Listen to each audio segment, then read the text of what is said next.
Hello YouTube, I'm back again after posting my first two videos and then trying to see what kind of response I would get on Facebook. Now, my second video with the cat was just me dicking around with the cat, so please don't take too much from that, I was just bored. As to my first video, however, hello Bernie, do not hit bam, people seem to think that, and seem to respond to it by saying that it didn't work because I was testing God and not honestly and openly searching. Essentially, believe first and then you'll get evidence. The Emperor's New Clothes idea.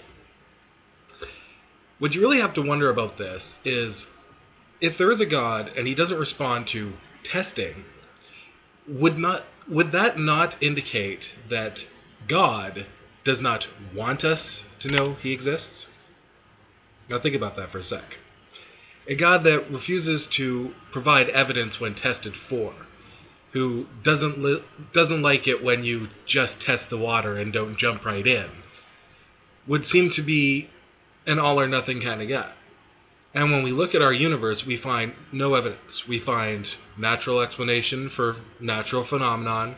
We see no amputees regrowing limbs. We see no supernatural events or no evidence for supernatural events. From this, we can draw only two conclusions. The first is the obvious one, which is that there is no evidence because there is no God.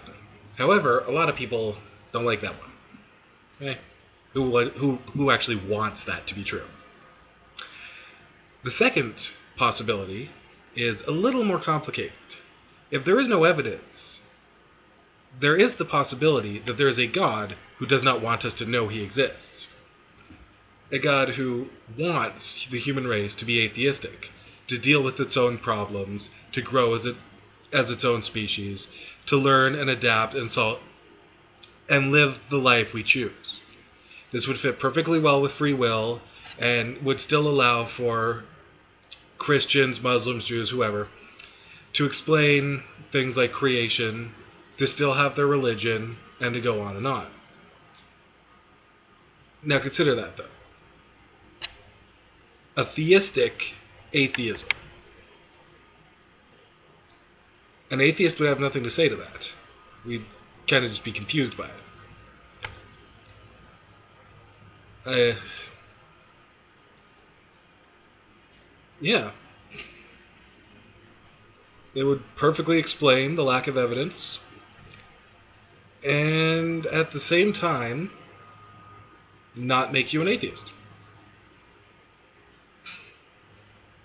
Theistic atheism. Now that's something to think about.